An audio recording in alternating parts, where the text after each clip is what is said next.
ایک دن چلے، ایک دن رات چلے، پھر دوسرا دن چلے، پھر دوسری رات چلے، لیکن جہاں نماز کا وقت ہوتا تھا وہاں نماز پڑھتے تھے۔ لیکن انہوں نے سوچا کہ اب میری موت کا وقت قریب ہے، اس لیے وہ روزہ بھی رکھنا شروع کر دیے۔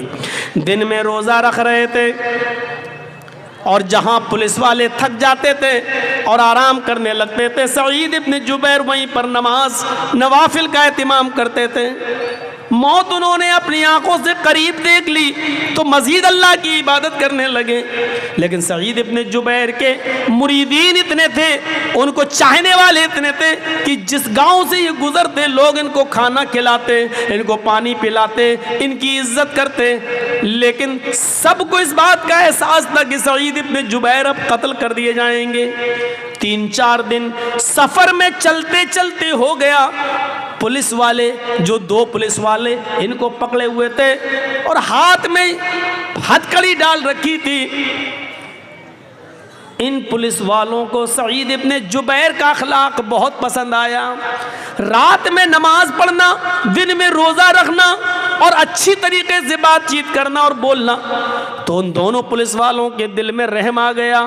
انہوں نے کہا، اے سعید، میں نہیں چاہتا کہ تم جیسے نیک انسان کو حجاج ابن یوسف کے پاس پہنچایا جائے اور وہ تمہیں اپنے جلادوں سے قتل کرا دے۔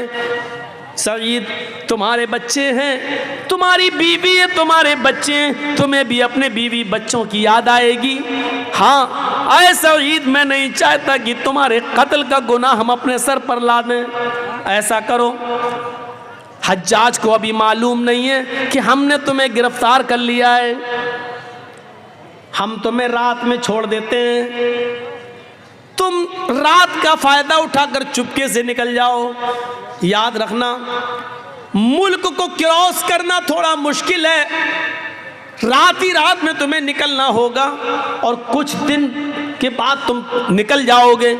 اے سعید، اپنا خیال رکھنا، ہم تمہیں چھوڑ رہے ہیں۔ سعید ابن جبیر نے کہا پولیس والوں سے، تم نے بہت اچھا کیا کہ میری بیوی اور میرے بچوں کی خاطر تم نے مجھے چھوڑ دیا، اللہ تم پر رحم فرمائے جس طرح تم نے میرے اوپر رحم کیا ہے۔ سعید ابن جبیر نے 2 رکعت اللہ کے لیے شکرانے کی نماز پڑھی اور وہیں سے وہ چل دیتے ہیں، نکل جاتے ہیں۔ یہ پولیس والوں کو دعا دے کر نکل جاتے ہیں، لیکن ابھی 1 میل ہی گئے ہوں گے، 1 یا 2 میل دور گئے ہوں گے، ان کو کچھ خیال آیا، ان کے ذہن میں کوئی بات آئی۔